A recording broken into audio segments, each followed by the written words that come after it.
Hello friend, welcome to your study channel সহজ শিক্ষা education.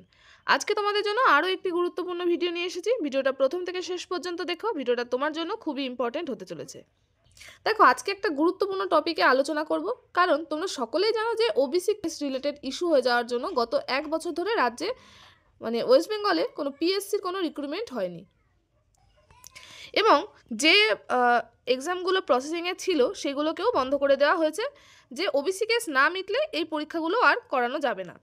এমতো অবস্থায় দেখো যে সুপ্রিম কোর্টে যে কেস করা হয়েছিল এবং তার থেকে একটা রায় বেরিয়েছিল। সেটা কি বলেছিল, যে 3 মাসের মধ্যে একটা সার্ভে করতে হবে এবং সেই সার্ভের রিপোর্ট জমা দিতে হবে। তারপর এই ওবিসি যে সংরক্ষণের বিষয়টা রয়েছে তার সম্বন্ধিত অন্য কোনো রিপোর্ট জানা যাবে বা কোনো রায় আসবে। তো দেখো, সে মতো রাজ্য সার্ভে শুরু করে দিয়েছে এবং 3 মাসের মধ্যে সেই সার্ভের রিপোর্ট সুপ্রিম কোর্টে জমা দেবে, অর্থাৎ জুলাই মাসের দিকে সেই রিপোর্ট জমা দেবে এবং তারপর কোনো নতুন রায় বেরোবে। তো একটা জিনিস দেখো, আমাদের যে পপুলেশন, আমাদের রাজ্যের যে পপুলেশন, সেই অনুযায়ী এই 3 মাসের মধ্যে এত বড় রাজ্যের সার্ভে করা আমার মনে হয় না যে এখানে সম্ভব। তো যদি এখানে 3 মাসের মধ্যে সার্ভে করা সম্ভব না হয় তাহলে কি হবে দেখো, তাহলে জুলাই মাসে রাজ্য নেক্সট যেদিন শুনানির ডেট থাকবে সেদিন রাজ্য একটা আরও 2 মাস কি 1 মাস সময় হাতে চেয়ে নেবে এবং তারা বলবে যে এত বড় রাজ্যের যে সার্ভে করা সেটা এত তাড়াতাড়ি সম্ভব হয়নি। তো তার ফলে তারা আরও 2 মাস হাতে সময় চাইতে পারে, এবং যদি সেই সময় সুপ্রিম কোর্ট দেয় তাহলে পরে কত দিনে এই কেস মিটবে এবং তারপর পিএসসি কোন কোন এক্সামগুলো আগে করাবে, তো সেই সম্বন্ধেও আলোচনাটা আজকে করব।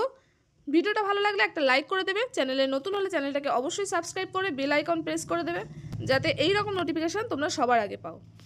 তো প্রশ্ন হলো যে কেস কবে মিটতে পারে এবং তাহলে পিএসসি কোন এক্সাম আগে করাবে, তাই তো?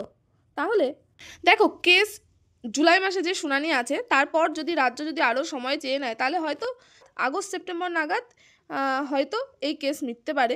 এরপর যদি পরীক্ষা হয় তাহলে সেটা হয়তো অক্টোবর হয়ে যেতে পারে, কারণ একটা কেস, একটা রায়, যে একটা শুনানির রায় বেরোবে তারপর নতুন করে নতুন ওবিসি সার্টিফিকেট বের করা বা নতুন পুরনো সার্টিফিকেট বাতিল করা, তার সম্বন্ধে সেই সব প্রসেসিং হতে আরও 1 মাস সময় হয়তো লেগে যাবে।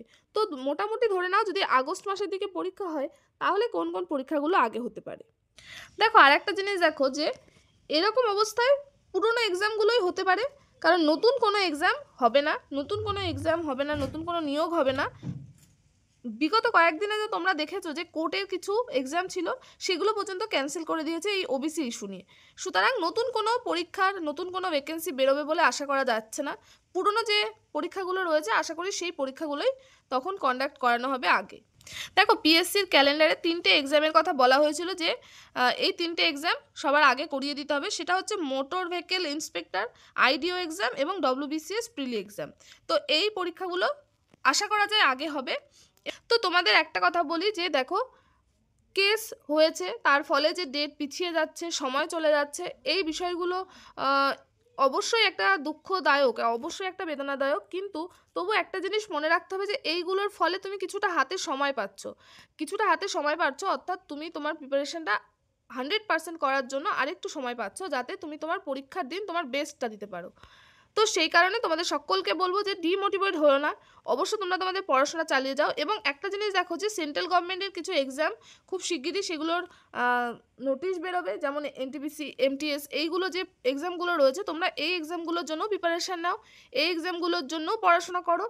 তো তোমরা তোমাদের 100% দেওয়ার চেষ্টা করো প্রত্যেকটা এক্সামের জন্য, কারণ তোমরা যদি পড়াশোনাটা করে রাখো তাহলে পরীক্ষা যেদিনই হোক না কেন তুমি তোমার 100% দিলে তুমি সেদিনই তুমি পাস করতে পারবে এবং তুমি চাকরিটা পেতে পারবে। তো এই বিষয়টা তোমাদের সঙ্গে আলোচনা করার ছিল, যে এক্সাম হয়তো আরও একটু ডিলে হতে পারে। এই সার্ভে যেটা চলছে সেই সার্ভে 3 মাসে শেষ হবে কি না তার কোনো গ্যারেন্টি নেই, 3 মাসে শেষ হবে কি না। তো যদি 3 মাসে শেষ না হয় তাহলে কবে নাগাদ শেষ হতে পারে সেটাও তোমাদের জানালাম, এবং তোমরা অবশ্যই এই বিষয়গুলোর দিকে একটু খেয়াল রেখো, যে অন্যান্য কি চাকরির ফর্ম বেরোচ্ছে, সেন্ট্রাল গভর্নমেন্টের কোন কোন এক্সামগুলো রয়েছে সেগুলো দেখো।